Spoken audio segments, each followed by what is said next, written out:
Hello student, आज आपको हम चैप्टर 7 कोऑर्डिनेट ज्योमेट्री में सीबीएसई एनसीईआरटी में क्लास 10 का एक्सरसाइज 7.2 में क्वेश्चन नंबर 4 बता रहे हैं। Find the ratio in which the line segment joining the point -3, 10 and 6, -8 is divided -1, 6।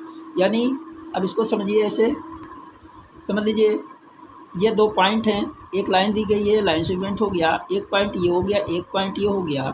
इस पॉइंट के ऊपर ए पॉइंट जो हो गया -3, 10 हो गया, बी पॉइंट आपका 6, -8 हो गया। अब कह रहा है डिवाइडेड -1, 6, यानी लाइन सेगमेंट जो है आपके -1, 6 में ये डिवाइडेड टू पार्ट्स में। यानी इसको हम मान लेते हैं पॉइंट पी यानी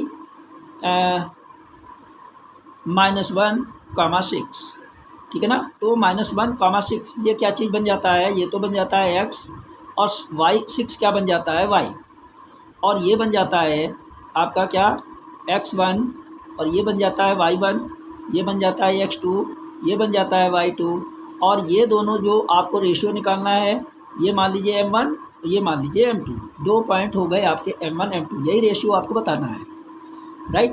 अब सेक्शन फार्मूला आपका क्या होता है, अकॉर्डिंग टू सेक्शन फार्मूला। अब आपका देखिए ये फार्मूला हो गया, ये सेक्शन फार्मूला है। एक सेक्शन ये बन गया, एक सेक्शन ये बन गया, राइट। यानी एपी और पीबी ये दो सेक्शन आपके तैयार हो गए। अब सेक्शन एपी जो है वो m1 हो गया, सेक्शन पीबी जो है m2 हो गया, यानी m1 m2 ये दोनों रेशियो आपको बताना है, फाइंड द रेशियो, राइट। अब आप क्या लेते हो, x की वैल्यू कितनी दी गई है -1, यहाँ पर लिख दिया -1, और उसके बाद m1 की जगह पे आप शो कर सकते हो m1 ही इंटू x2 हो गया 6 प्लस m2 आप क्या ले लेते हो m2 इंटू x1 की वैल्यू क्या हो जाती है -3 अपॉन m1 प्लस m2, यही आपको रेशियोज बताना है, राइट।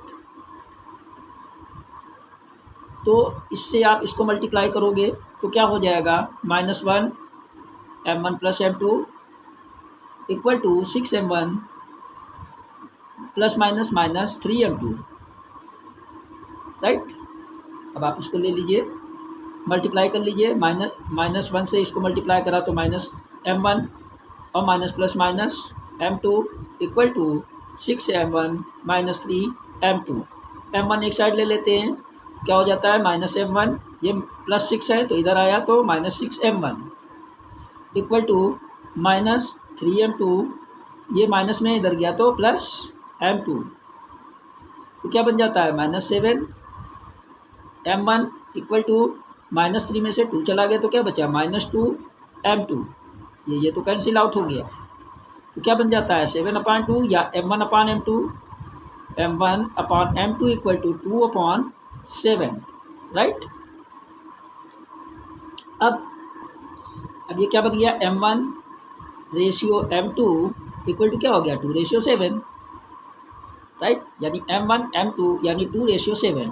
अब इसके अंदर क्या हो जाता है, देखिए 2:7 जो है एंस 2:7, ये रेशियोज आ गए।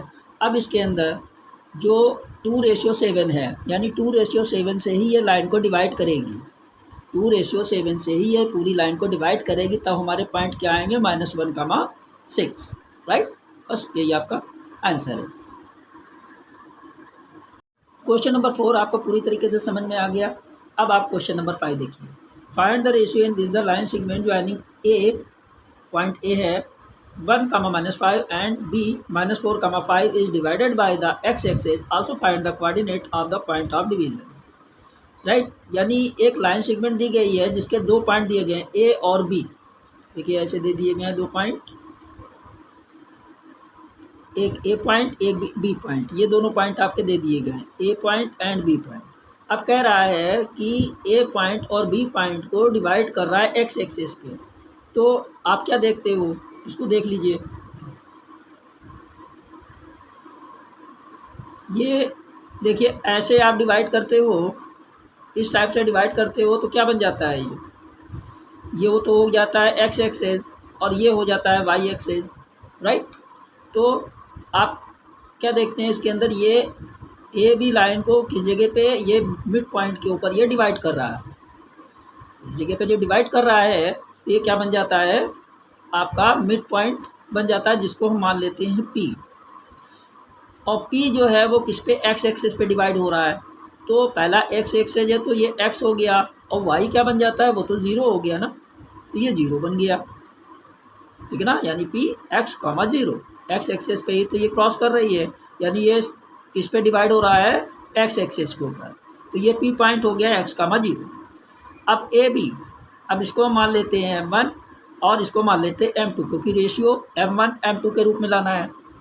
अब आप सेक्शन फार्मूले को ले लीजिए। अब ये सेक्शन फार्मूला आपका क्या बन जाता है, देखिए P x y यानी x M1 x2 plus M2 x1 upon M1 plus M2, और y क्या बन जाता है, y क्या बन जाता है M1 y2 प्लस M2 और y1 upon M1 plus M2, right. अब आप इस सेक्शन फार्मूले के अंदर अगर x एक्सिस पे आप रखते हैं तो देखिए x, 0 है, तो यहाँ पर जब आप लेते हो तो P x, 0 पे आप ले रहे हो। अगर आप x पे लेते हो इस वैल्यू को, तो क्या होता है कि ये वैल्यू नहीं निकलेगी, आप रख करके पहले इसको पुट कर लीजिए, देख लीजिए x एक्सिस पे क्या हो रहा है, M1 तो M1 ही रहेगा, और A और B की वैल्यू यहाँ पर लिख लीजिए पहले।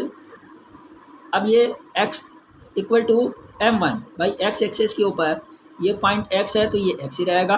M1 x2 की वैल्यू कितनी हो गई, -4 मल्टीप्लाई बाई -4 प्लस M2 की वैल्यू M2 ही रहेगी, इंटू x1 की वैल्यू क्या रहेगी, 1 अपॉन, अब इसके अंदर आप M1 प्लस M2। अब आप क्या देखते हो कि अगर आप इसको सॉल्व करते हो तो ये कितना हो गया, x equal to -4 M1 plus M2 बन जाए M2 upon M1 plus M2। अब आप इसके अंदर देख रहे हैं कि कोई भी वैल्यू इसके अंदर नहीं निकल पाएगी, तब आप जीरो के अकॉर्डिंग आप करते हैं, जीरो की वैल्यू किसकी है, y की, तो y के अकॉर्डिंग आप करोगे इसको, तो y की जगह पे आपने क्या लिख दिया, 0 इक्वल टू M1, तो M1 ही हो गया, इंटू y2 क्या हो गया, 5 प्लस M2 M2 ही हो गया, इंटू y1 की जगह पे क्या हो गया, -5 अपॉन M1 प्लस M2। इसको इधर मल्टीप्लाई कर देते हैं, 0 into M1 plus M2 equal to 5M1 minus plus minus 5M2, कितना हो गया, इससे इसको मल्टीप्लाई करा 0 equal to 5M1 minus 5M2। इसको इधर ले लेते हैं, जी माइनस में इस साइड पे आया, या इसको इधर ले लिया, -5M1 प्लस में इधर आया -5 equal to -5M2, minus minus cancel out, क्या हो गया, M1 equal to 5M2 upon, sorry इसको हम ले लेते हैं M1 अपॉन M2, या ऐसे ले लेते हैं 5M1 इक्वल टू 5M2, तो ये हो गया M1 equal to 5M2 upon 5, इसको कैंसिल आउट कर देते हैं 1, तो M1 की वैल्यू कितनी हो गई, इसको इसके साथ आप मल्टीप्लाई करते हो 1, M1 upon M2 equal to 1 upon 1, तो रेशियो क्या बन जाता है, देखिए M1 ratio M2 equal to क्या हो गया, 1:1। इसको आप ऐसे भी सॉल्व कर सकते हो इस टाइप से, 5M1 equal to 5M2, ratio में हम इसको ले लेते हैं अगर, तो ये कैंसिल आउट हुआ, ये कैंसिल आउट हुआ, 1M1 equal to 1M1 equal to 1M2, क्या हो गया, M1 upon M2 equal to 1 upon 1, यानी 1:1 यानी 1 M2 M1 M2 equal to 1:1, right, ये हो गया। अब तो ये आपका क्या हो गया, रेशियो तो आपका निकल आया, लेकिन अब कह रहा है also find the coordinates of the point of division, point of division की वैल्यू ये बतानी है, x की वैल्यू बतानी है, ये तो मालूम नहीं है। इसको निकालने के लिए अब आप इस चीज़ के अंदर, फार्मूले के अंदर x की वैल्यू को आप रखिएगा, तो कैसे आपका आ जाएगा, इसको देख लीजिए,